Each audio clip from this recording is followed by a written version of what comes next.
Lampung kembali diguncang skandal kekuasaan yang meledak dari jantung pemerintahan. Penetapan Arinal Junaidi sebagai tersangka bukan sekadar kasus hukum biasa. Ini adalah alarm keras yang menggema ke seluruh pejabat daerah yang merasa bisa membangun lembaga, mengatur uang rakyat, dan menjalankan proyek kekuasaan tanpa tunduk pada aturan negara. Dan satu nama kini ikut terseret ke pusaran sorotan publik, Eva Dwiana. Kasusnya memang berbeda objek, tapi pola kekuasaannya terasa identik. Arinal membentuk PT Lampung Energi Berjaya tanpa perda definitif. Eva Dwiana membiarkan Yayasan Siger Prakarsa Bunda menjalankan SMA swasta tanpa legalitas operasional yang sah. Dua-duanya sama-sama memunculkan pertanyaan besar, siapa yang memberi mereka keberanian untuk melangkahi hukum? Arinal diduga memaksakan pembentukan PT Lab sejak 2019 tanpa dasar hukum yang lengkap. Jaksa menilai langkah itu bertentangan dengan Permen SDM nomor 37 tahun 2016.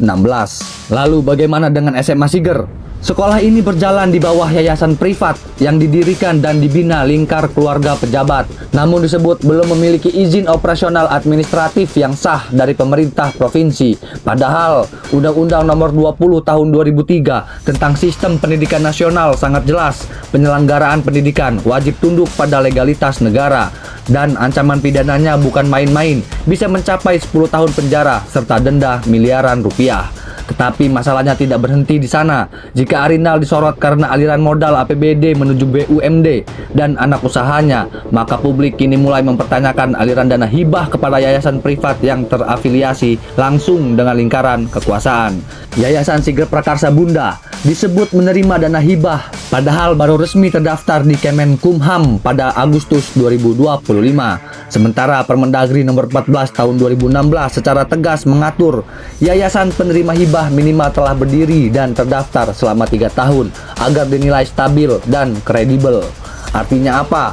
Publik melihat adanya dugaan tabrakan terang benderang antara aturan negara dengan praktik kekuasaan daerah yang membuat situasi makin panas. Ketua yayasan sendiri disebut mengakui hibah diterima pada akhir 2025 hingga awal 2026. Maka pertanyaan publik kini berubah menjadi sangat tajam. Jika Arinal Junaidi, Heri Wardoyo, M. Hermawan Eryadi, dan Budi Kurniawan kini duduk di kursi pesakitan, apakah nasib serupa juga akan mendatangi pihak-pihak di balik yayasan Siger Prakarsa Bunda? Nama-nama mulai disebut terang-terangan. Eka Afriana sebagai pendiri dan pembina, Dr. Haidar Mansah sebagai ketua yayasan, Satria Utama sebagai sekretaris, dan Eva Dwiana sebagai inisiator.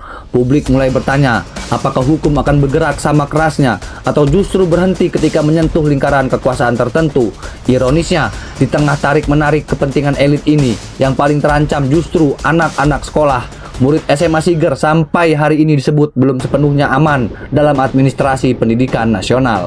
Belum seluruhnya terdaftar dalam Dapodik, belum seluruhnya memiliki nomor induk siswa nasional. Artinya, ancaman terbesar bukan cuma soal politik, tapi masa depan pelajar.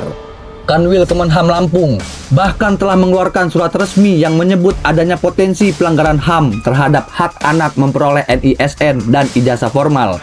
Ini bukan lagi sekadar polemik yayasan, ini sudah masuk wilayah hak dasar pendidikan anak bangsa.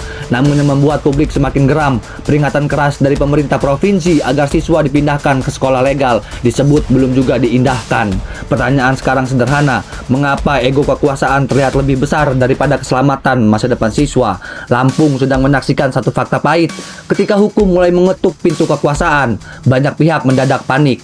Dan kebetulan, saat Arinal digelandang menuju proses hukum pada malam 28 April 2026, Kejati Lampung disebut sudah memiliki kendaraan tahanan baru yang lebih gagah. Publik tentu berharap kendaraan itu bukan sekadar pajangan.